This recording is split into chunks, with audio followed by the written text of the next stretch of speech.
Hello,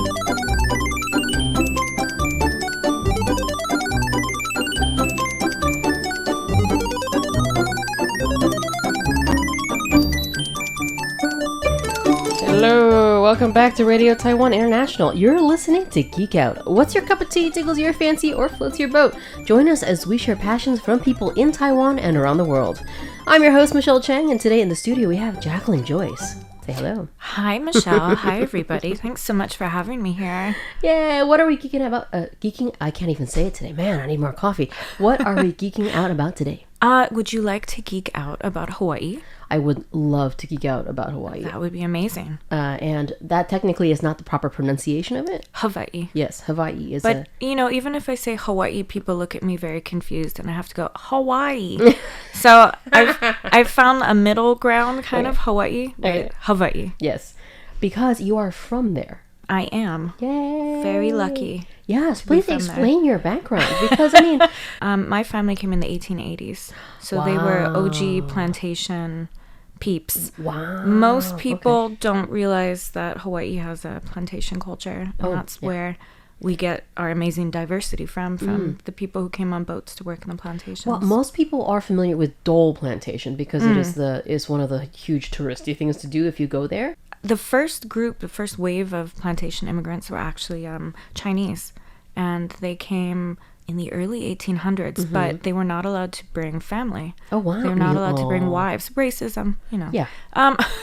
So great workers, but we don't want them breeding, so we're just going to bring them over in large amounts to work in the fields. After a few decades, they decided to open up to different ethnic groups, and around the same time that my family from Portugal and Spain were brought over, so were the Japanese, at about the same time in the 1880s. Wow. So I actually have the ship manifest from one of my ancestors. I'm so glad you have that because that's amazing. Ancestry.com.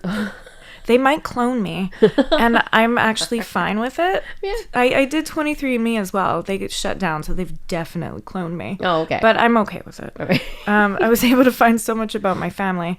And so, I have one of the ship manifests of the 9-month journey from specifically the Azores and Madeira, which are islands in the Atlantic. There were terrible famines going on in the Azores and Madeira.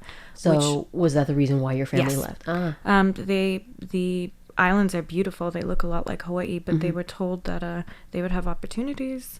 Yeah, that's generally how it goes there. And at that point, you could bring your families, and they were shuffled off to Hawaii. Well, obviously, that's many generations ago, so we can't ask those people how that experience was. But yes, your family has just remained in Hawaii since then. Yes. I've always, well, first of all, let me give you a little bit of my background. I have been to Hawaii maybe for four times. That's amazing. Wow. Various islands. I love the place. If I could choose a place to retire and I had lots and lots of money, then Hawaii is at the top of the list. Well, same, and I'm from there. I can't afford to live there. Okay, it's the most expensive place in the nation. It's outrageous. It's crazy, especially if you're looking at quote unquote nice neighborhoods. Forget about it. It's insane because a ghetto neighborhood is gonna be $1 million. I follow some of these real estate accounts on Instagram. Me too. And it's like $100,000 for this shack. Exactly, tiny little apartment. Just falling down. It's nuts. It's because the richest of the U.S. and other countries settle there, buy huge, giant, sprawling complexes in Hawaii, and then of course because there are so many moneyed individuals buying property there, it drives everything up, and then the locals that actually deserve property there can no longer afford it. Unfortunately, it's crazy. And everything's imported. Yes. So everything that gets sent to us, we have a huge price. Yeah, there's a huge price hike.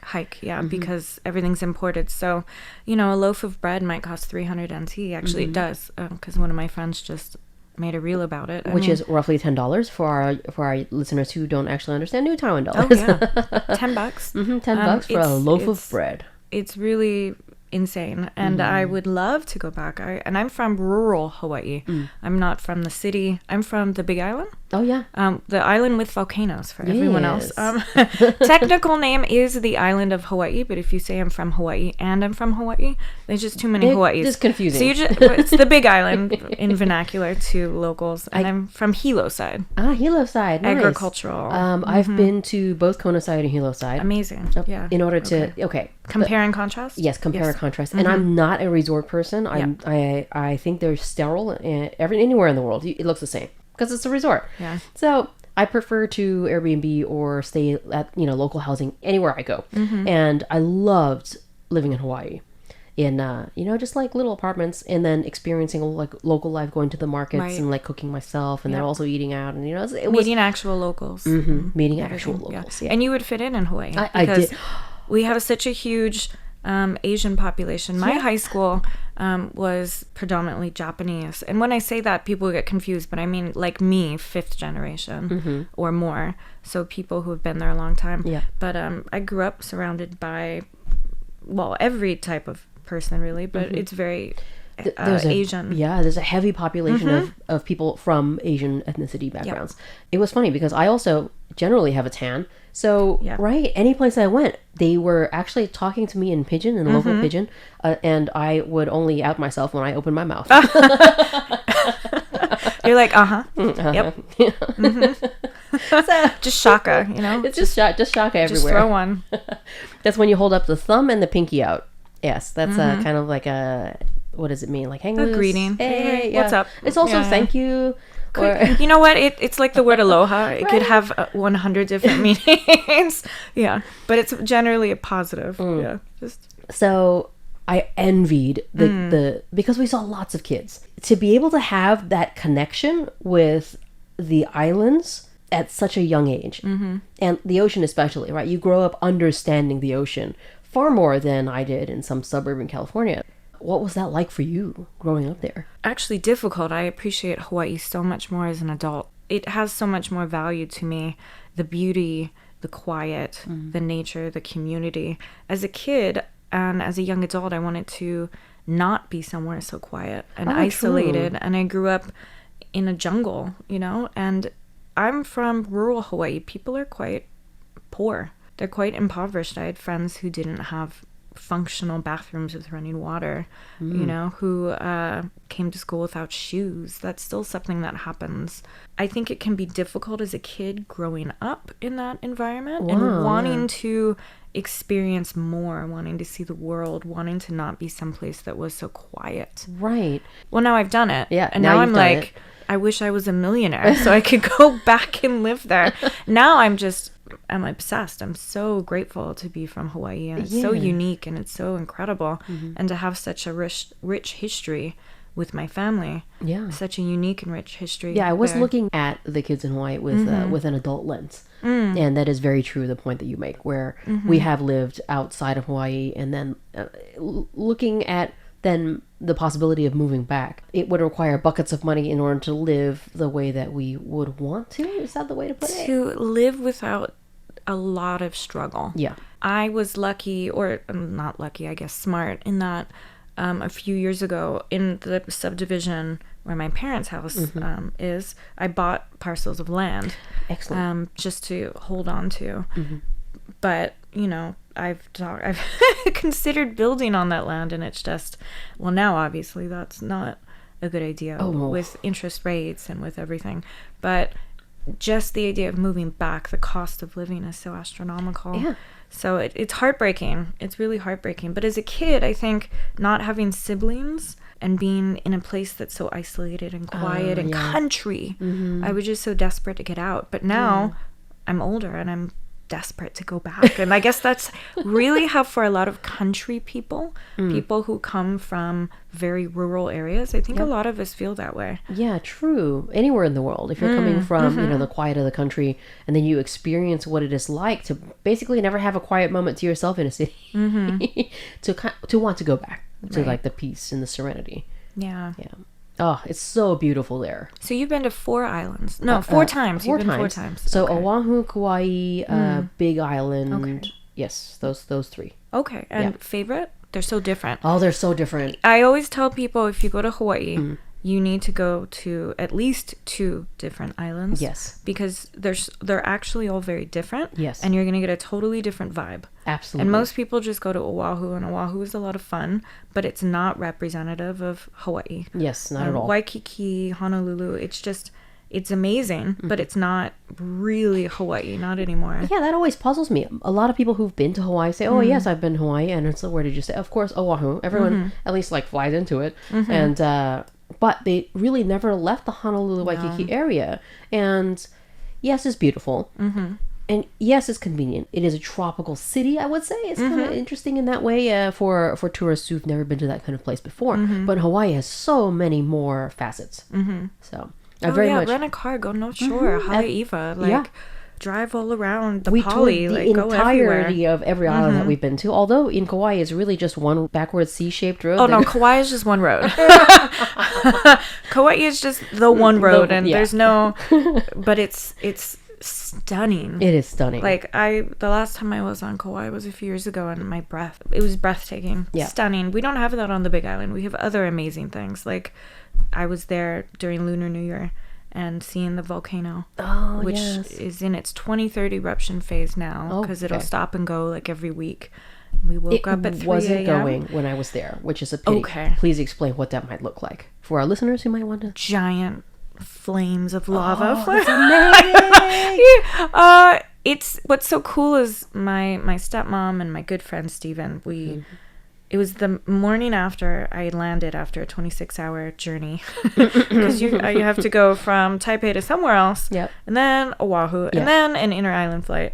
So it was a very long journey, and we were like, it just started erupting, and it may stop in a day because it does that. So let's go at 4 a.m. So I was like, I'll get like 5 hours of sleep. Let's go. Doesn't matter. So we Just did. Go, yeah. We did. We packed in the car. We went. Nobody else was there because the tourists usually go at sunset, because you can see it in the day and the night. So no one was there, and you can hear it and you can feel it. Interesting. You can hear it rumbling. You can hear it's shooting out. Interesting. And kind you of can like feel bass in music, like you can feel it rumbling in you. Yeah. Interesting. It's incredibly intimidating, but you're safe. The national park is open 24 hours. Okay. And they have borders, and they don't allow people, to pass a certain point for safety. And you don't need to. It's a volcano shooting up 200 feet up. You can see it, but it's very intimidating. It's beautiful to see. That's how Hawaii was created. That must be so humbling to see that in front of you. Oh, man. When did you leave? Oh, gosh. I moved to LA, actually, in 2008. Okay. Yeah. And then after California to Taiwan. So I moved away, but I've always gone back at least once a year. Of course. Your family is all there still, I would assume. My family passed. But so I'm sorry to hear that. No, that's okay. My dad's widow, my stepmom is there, and all of my friends. I still have amazing friends from I bet. middle school. One of my best friends I met when I was in 7th grade. And very tight community of friends. Everybody who I was friends with, they're all still friends. We all see each other when we go back. So good people. So once a year back to Hawaii, man. You're also watching people, the environment change every time you go back? Yes. Not for the better, unfortunately. I think really? post-COVID, a lot of places had the same sort of reaction. And Hawaii, tourism was affected a lot during COVID, and a lot of people's livelihoods. And unfortunately, there's been a huge rise in homelessness and crime in Hawaii. Not gun crime. I mean, we don't have that sort of, I don't fear for my safety in that sense. But non-violent crimes, perhaps. A lot of breaking and entering. Oh, no. A lot of people breaking into homes, stealing trucks, breaking into your car. A lot of problems with drugs. Again, we're a small rural community, so I think a lot of those issues are just prevalent in any area. Many places in the United States, we've kind of been watching. It's weird as an expat living abroad, watching it from afar. It's like surreal. Have been experiencing these kinds of downturns, to put it lightly. But in Hawaii, especially with the expensive standard of living is very expensive. Very. It's exacerbated. I'm sure it's very much worse. You're not just staying in your home community when you go visit? Oh, yes. You are? I am. Okay, cool. Oh, yeah. The cost of hotels is insane. Yeah. It's insane. Personally looked at those prices when I was part of the reason why I decided not to stay in a hotel, small percentage. Yeah. But although you do travel around, say, the Big Island and other places, I'm assuming. Oh, absolutely. Yeah. I rent a car or borrow a car from a friend. Take trips around. Go all around. And a lot of the Big Island is sort of locals only, especially on my side of the island. Yay. So a lot of me and my friends and I will go off-roading and go cruising and, do all of those things. But have you noticed any changes in the environmental aspect? Like, because I do know that the Hawaiian government is quite strict when it comes to preserving its natural beauty. For example, I keep an aquarium, and there's been a ban on the collection of Hawaiian fish in place, which is fantastic. I do support this kind of thing if they're seeing negative impact from that industry. So how does it look? Is it doing okay? I haven't been back in a while. Yeah, I go back every lunar new year. It seems to be that they're on the right track with preservation. Yay. I know one thing that they did in the past few years was they've banned sunscreen. Yes. You can only use like organic. Reef safe sunscreen. Reef safe, that's the word, yeah. Which is fantastic. Fantastic. If you imagine the number of tourists, even though it has declined, especially COVID, post-COVID, the number of people who are using possibly products that are damaging to the ocean environment, and they're just dunking into the water. Right. It's a huge impact the government would make just by banning those products. So, Yeah. good. It's good. A lot of things about using cutlery or things that you take out of restaurants, which are no longer styrofoam. Good. They're trying to promote recycling more. So there's definitely a big push and a big effort. Yay. And a lot of people are upset about the tourism industry and pushing for more sustainable, trying to diversify the ways that we can improve our economy. Yay. The problem is I really don't know how we can do that. I'm really curious to see what they can come up with, and I hope they are able to come up with some solutions, because we can't depend on tourism. We can't depend on it alone. That's really true. We're already in some places past capacity for what these small islands can maintain. Can support, right? And we're barely supporting our local population. Ugh. So we need to find a solution. Yeah. And we love tourists. Respectful, lovely tourists who love the respectful, islands. lovely tourists being the underscore there. I haven't had. There's not often that I see disrespectful tourists. Good. Especially, we have a lot of tourists from Japan. They're lovely. They're lovely. There are issues in Hawaii with touching native animals like Hawaiian sea turtles and things like that. I think that's more ignorance than maliciousness. It is. But I do appreciate the signage everywhere that says there is I think it's $10,000 fine if you're caught on camera touching a sea turtle. That kind of thing. Stay away from them. Right. What They're are you cute, doing? But no. I've never even touched one. Come on. I want to touch their cute little faces so bad, but I don't. In scuba diving, of which I'm very, very avidly, enamored, there is a saying: you take nothing but pictures, leave nothing but bubbles. Yes. And buy a lot of stuff from locals only shops. Yeah. Yay. In Hawaii and local merchants. Absolutely. For people who are looking very interested and have never been, would you give any advice on which island to stay, where to stay, how to stay? So controversial, Michelle. I'm so sorry. So controversial. They may ban me from going back to Hawaii if I provide an opinion. I had a good friend recently who wants to plan a trip with his parents, and I told him, make a list of what it is you want to achieve in Hawaii. What is your goal? So usually when I travel, I think of what I really want. Do I want really good food? Do I want entertainment? Do I want solitude? Do you want what's the goal? Right, anthropology. It's like if are you into historical, Yes. sites. I'm a food history girl. Yay. I want to eat while looking at something historical.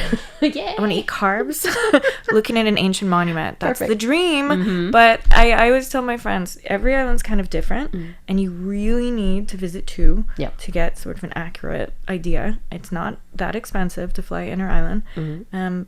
What's your goal? Right. So I'm from a place that's very rural, but my island, which is the biggest, we only have about 200,000 people on my island. Yes. So actually not many people. Compared to, for example, Oahu. Oahu has over 1 million. Yep, in exactly. a tiny small little island. spot. Tiny little thing. Beautiful island, but on my island, I always forget what the numbers are. If it was 13 or 15. I think there's 13 climate zones in the world. Someone's going to listen to this and get angry at me because I got it wrong. It's either 11 or 13. Anyway, bear with me. Different climate zones in the entire world, and my island alone has almost all of them except 2. That was impressive, traveling around that island. We don't have like sub-Saharan African dryness, right? But we do have deserts, and we don't have tundra, but we do have snow. Yeah, because it snows on the top of Mauna Kea the and altitude, Mauna Loa. absolutely. So that's incredible. It is. You drive around the island, and you can drive all the way around it in about 5 or 6 hours, and you will see every different climate zone. I grew up in wet tropical. Yep. And if I drive an hour to the south, I'm in the plains. If I go another hour, I'm in the desert. And then you trek back. You went to Kona. That's the desert. You land, you get out, and you're like, is this tropical? Yeah, it was very strange. Looks like a plate of burnt brownies. It's just like desert. Actually, that's very accurate. Yes. Every time as a kid, we'd drive to Kona and be like, brownies. Looks like brownies. So every area is completely different. Do you want to see actual Hawaiian people or actual locals? Because in Hawaii, we have Kanakas, we have Hawaiians, but we also have Kama'aina, who are like my ancestors or people local who've been there for generations, who do speak Hawaiian Creole, which is called pidgin. Do you want to experience that?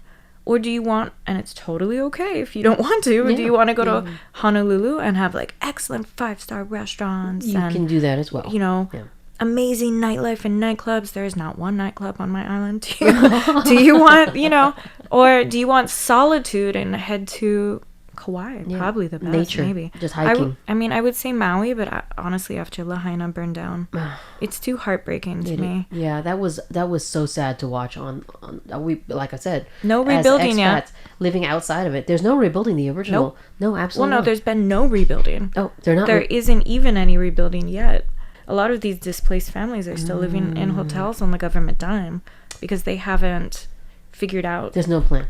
There's no plan, and there's no money. I don't think when these things happen in Hawaii, nobody really cares. They care for a week. And that's awful because the richest of the rich are, you know, they have property there and they vacation there. So why are they not putting back into the communities? Yeah, that's insane. You know, some celebrities did when it happened, but they are wealthy, but they're not the wealthy. Yes. Yeah, that's kind of correct. What it is.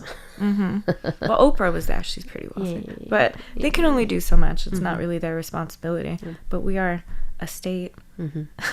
As of 1890. The U.S. government should have been... Territory, 1898. State. My dad was 12 years old when it became a state. So technically, I'm the first that's a U.S. citizen generationally. Interesting. My dad was born in the territory of Hawaii. There's so much to talk about, but we have run out of time. Oh, that's okay. So yes, for those who are interested in visiting, absolutely, plan out what you're interested in what are your experiencing. Goals? Absolutely, and I think Hawaii has a lot. So many facets. Everything. Adventure, good food, beautiful people, and let's hope we have enough to move back eventually. Yeah, let's hope. Or for me, not back, but move there. Yes. Thank you so much for geeking out with me, Jaclynn. My pleasure. How do we follow you? Should listeners want to... Oh, sure. I have an Instagram with lots of gorgeous photos of Hawaii. Jaclynn, Joyce. Okay. All together is one word, Joyce, Jaclynn Joyce. Yay, on Instagram. You heard it, listeners. Sure. Thank you so much for tuning into Radio Taiwan International. I'm Michelle Chang, and I'll be back next Thursday with another episode of Geek Out. Bye. And for Jaclynn's choice for song of the episode, we have John Cruz with Island Style.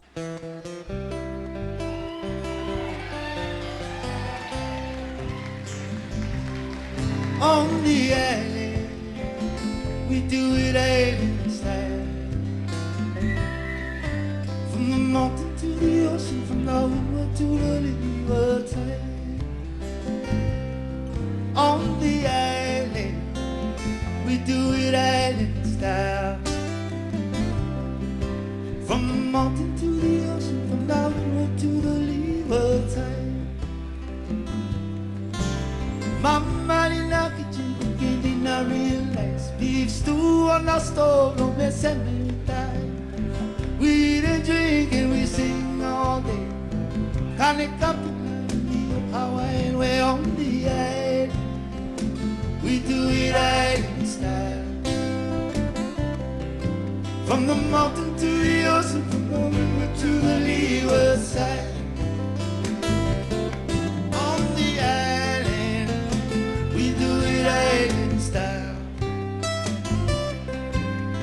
mountain to the ocean, from the windward to the leeward side.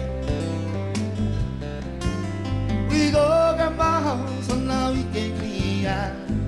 If we no go, grandma gotta work hard. You know my grandma, she like to pour real sour. I love my grandma every minute, every hour on the air.